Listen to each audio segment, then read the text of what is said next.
अर्थ श्री स्वामी चरित्र सारामृताचा आज आपण 20वा अध्याय घेणार आहोत. चला तर सुरुवात करूया विश्वाध्यायाला. श्री गणेशाय नमः. जय जयाजी करुणा करा, जय जयाजी यतिवरा, भक्तिजन संतापहारा, सर्वेश्वरा गुरुराया, लीला वेशधारी दत्ता, सर्व साक्षी आनंदंता, विमल रूप गुरुराथा, परब्रह्म सनातना, तुझे चरित्र अगाध, केवी वर्णू मी मतिमंद, परी घेतला असे छंद पूर्ण केला पाहिजे. तुझ्या गुणाचे वर्णन करिता भागे सहस्त्रवदन, निकमागमासही जाण नसे पार लागला. तुझे वर्णावया चरित्र तुझ सम कवी पाहिजेत, तरी अल्पमतीने अल्पत्य गुणानुवाद का न गावे. वर्णिता समर्थांचे गुण नाना दोषी होती दहन, सांगता एकता पावन वक्ता शोता अगेही. अक्कल कोटी वास केला जना दाविल्या अनंत लीला, उद्धरिले कैक पाप्याला अद्भुत चरित्र स्वामींचे. असो कोणी एके दिवशी इच्छा धरुणी मानसी, गृहस्थ एक दर्शनासी समर्थांच्या पातला, करुणी या श्रींची स्तुती माथा ठेविला चरणावती. तेव्हा समर्थ त्यांते वदती हास्य वदने करुणी, फकीराते देई खाना तेने पुरतील सर्व कामना, पक्वाने करुणी नाना यथेच्छ भोजन देई जे. ग्रहस्थे आज्ञा म्हणून केली नाना पक्वाने, फकीर बोलाविले 5 जण जेऊ घातले तयांते. फकीर तृप्त होऊन जाती उच्छिष्ट उरले पात्रावरती, तेव्हा समर्थ आज्ञापिती ग्रहस्थाते सत्वर.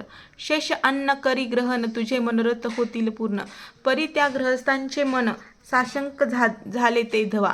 म्हणे यवन याती अपवित्र त्यांचे कैसे घेऊ उच्छिष्ट, यातीमध्ये पावन कष्ट कळता स्वजना गोष्ट हे. आला मणी ऐसा विचारतो समर्थांस कळला सत्वर, म्हणती हा अभाविक नर कल्पना चित्ती याची या. इतक्या माझी साहजिक कोणी भ्रमिष्ट गृहस्थ एक, ऐवोन स्वामी सन्मुख स्वस्थ उभा राहिला. दारिद्र्यग्रस्त झाला म्हणून भ्रमिष्टे फिरे रात्रंदिन, द्रव्य मिळावया साधन त्या जळी नसे परी. त्यांसी देखेन समर्थ म्हणती हे उच्चिष्ट घे त्वरित, तो निशंक मनात पात्रावरी बैसला. त्यासी बोलले समर्थ तू मुंबापुरी जाई त्वरित, सफल होतील मनोरथ दव प्राप्ती होईल. स्वामी वचनी भाव धरिला तत्काळ मुंबईस आला, उगाचे भटको लागला द्रव्य मिळेल म्हणून. प्रभात समयी एके दिवशी गृहस्थ निघाला फिरायासी, येऊनी एका घरापासी स्वस्थ उभा राहिला. तो घरातून एक वृद्ध बाई दार उघडून घाई घाई बाहेर येऊन या पाही. गृहस्थ पडला दृष्टीशी, तिने बोलाविले त्याला आसनावरी बैसविला. 10,000च्या दिदिल्या नोटा आणून सत्वर. गृहस्थ मनी आनंदला बाई ते आशीर्वाद दिला. द्रव्य लाभ होता आला शुद्धीवरी सत्वर. समर्थांचे वच्चसतन ग्रहस्था आली प्रचित, वारंवार स्तुती करीत स्रोत गात स्वामींचे. समर्थांची लीला विचित्र केवी वधू शके मी पामर, ज्या वर्णिता थोर थोर श्रमित झाले कविराज. कोणी दाता नृपवर दान कराया भांडार, मोकळे करी परी शक्त सुनसार. याचक नीती बांधुनी षड्रस्थ अन्नाचे ढीग पडले, क्षुधित जन तेथे आले त्यांनी त्यातून भक्षिले, क्षुधा शांत होईतो.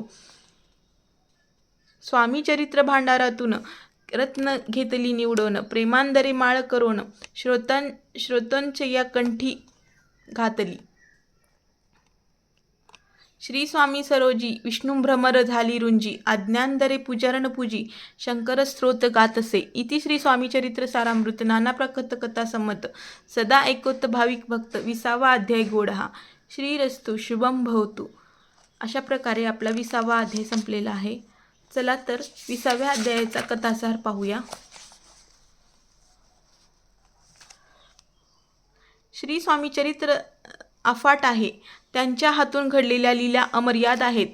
त्या स्वामी लीलांचे वर्णन करण्यास आपली लेखणी असमर्थ आहे, अशी कबुली या अध्यायापारंभी ग्रंथकाराने दिली आहे. मात्र तरीही माझ्या अल्पबुद्धीने मला जितके शक्य झाले तितके श्री स्वामींचे गुणवर्णन मी करेन, अशी स्वाही देखील ग्रंथकार येथे देत आहेत.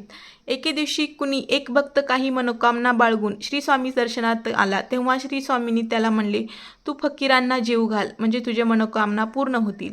श्री स्वामी आज्ञेनुसार त्या भक्तांनी पंचपक्वानाचे भोजन करून फकीरांना जेवू घातले. सर्व फकीरगण तृप्त मनाने भोजन करून निघून गेले. तेव्हा त्यांच्या पाण्यात राहिलेले उष्टे अन्न खाण्याची श्री स्वामींनी भक्तास आज्ञा दिली. मात्र त्या भक्ताने च्या मनात फकीरांचे उष्ट खाण्याविषयी शंका आली. त्याच वेळी एका भ्रमिष्ट तेथे आला.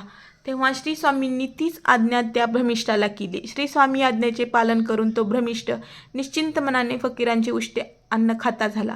पुढे श्री स्वामींनी तू मुंबईला जा, तुझी इच्छा पूर्ण होईल असे त्यांना सांगितले. श्री स्वामी चरणावर श्रद्धा व भक्ती ठेवून तो भ्रमिष्ठ माणसा मुंबईला आला. पुढे रस्त्याने तो चालला असताना एका घरातून वृद्ध बाई स्त्री बाहेर आली आणि त्या भ्रमिष्ठ माणसाच्या हातावर 10,000च्या नोटा ठेवती झाली. ते पाहून आश्चर्यचकित झाला.